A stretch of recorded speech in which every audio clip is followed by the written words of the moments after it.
In the dark forests of northwest Europe, where the fog of war clung to shattered trees like ghosts refusing to leave the battlefield, there lived a myth whispered from trench to trench, from captured officer to trembling recruit.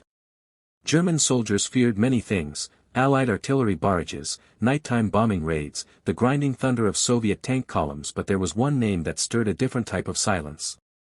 A silence of recognition. A silence of respect. And sometimes a silence of fear. To understand why German troops felt this way, we have to travel back to a time when the world was collapsing into chaos. The Second World War was not simply a contest of armies, it was a struggle between nations, cultures, identities, and raw instincts for survival. Every soldier came to the battlefield carrying not only a weapon, but a story.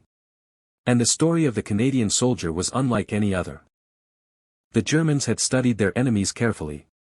The British were disciplined, organized, precise. Their regiments could hold a line like a wall of iron, unshakable under pressure, but their tactics were traditional, predictable, rooted in the centuries-old doctrines of the empire. The Americans brought numbers, equipment, and industry that could overwhelm any position through sheer firepower. They were bold, courageous, and aggressive, but often inexperienced, because America entered the war late and had to train a massive army in very little time. But the Canadians, they were something different. Something the German high command did not expect. And something their frontline troops would never forget. The story begins long before Canadian boots touched the beaches of Normandy. It begins in the vast wilderness of the Canadian homeland, endless forests, frozen lakes, rugged mountains, and prairies where the winter wind could kill a man as easily as a bullet. Many Canadian soldiers were lumberjacks, hunters, trappers, farmhands, and miners.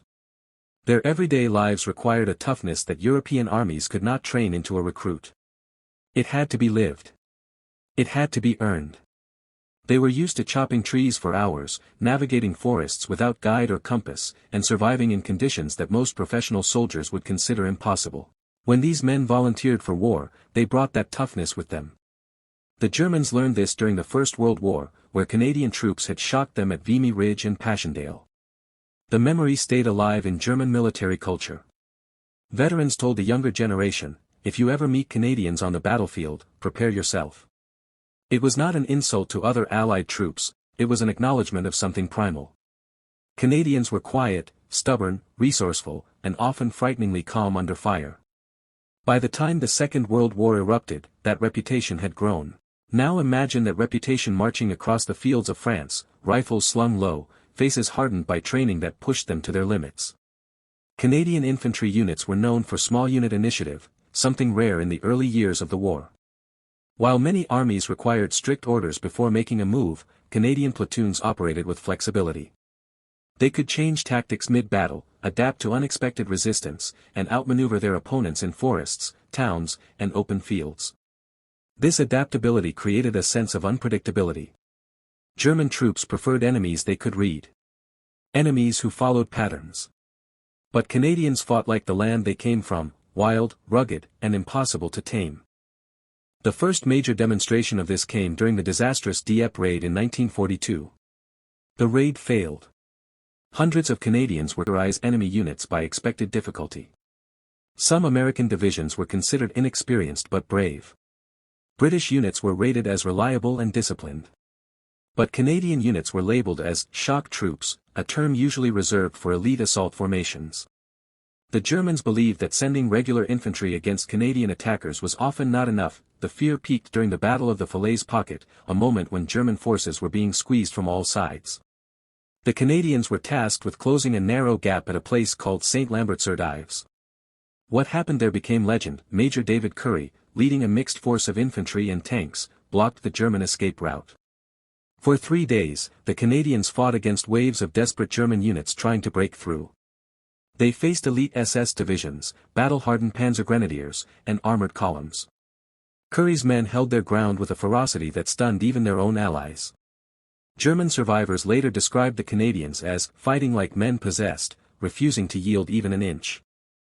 When the battle ended, Currie's men had destroyed dozens of vehicles, captured hundreds of prisoners, and sealed a trap that broke the back of the German army in France. Currie received the Victoria Cross, and photographed images of him directing traffic among surrendered German troops became iconic. The Germans who survived told their officers, "These Canadians fight differently. They don't break." And that statement carried across the front. In the Netherlands, during the brutal fighting to liberate Dutch cities, Canadian infantry displayed incredible aggression in urban combat. The Germans expected normal street fighting, careful, cautious, methodical. Instead, Canadians stormed houses, cleared entire blocks in minutes, and advanced at a pace that caught the defenders off guard. Civilians later said that Canadian soldiers fought with a mixture of skill and quiet intensity. They did not shout or boast. They simply moved, cleared, advanced, and moved again. That quietness may have been the most unsettling part. German soldiers wrote in letters home that Canadians rarely shouted commands and instead communicated in short, efficient words and hand signals. They observed Canadians crawling through mud, maneuvering through ruins, and appearing suddenly behind German positions. There was something almost eerie in the way Canadians approached battle, like hunters tracking prey. This was partly due to training, but mostly due to personality. Canadians were often volunteers, not conscripts. They had grown up in a land where survival required self-reliance. Many were excellent marksmen long before they enlisted. A Canadian infantry section could pick off targets at long ranges with an accuracy that surprised German units used to fighting massed Soviet formations. Another factor was discipline, not the stiff parade ground discipline of Europe, but a practical discipline. Canadians followed orders, but when those orders no longer made sense in the chaos of combat, they took initiative. German troops saw them breaking through hedgerows, flanking positions, and attacking from angles that standard doctrine did not cover. One German officer reportedly said, "When you face the British, you know they will attack in a line. When you face the Americans, you know they will attack in force. When you face the Canadians, you do not know how they will attack." Unpredictability fuels fear. And then there was the psychological impact of the Canadian Highland regiments, the men who marched into battle wearing kilts and playing bagpipes. To German soldiers, this image was almost mythical. The sound of pipes echoing over the battlefield made some believe they were fighting an ancient warrior tribe reborn in modern times. Add to that the intense loyalty Canadians had for their units and each other, and you had soldiers who fought with the stubborn determination of men who The answer lies not in equipment or numbers but in intensity. British troops were respected, highly. American troops were acknowledged for their firepower, energy, and bravery. But the Canadians were feared because of a unique combination. They were aggressive like the Americans, disciplined like the British, and tough as the land they came from. Even the German propaganda machine, which loved to exaggerate enemy weaknesses, rarely mocked Canadian soldiers. They treated them with seriousness, because the frontline reports didn't leave much room for humor.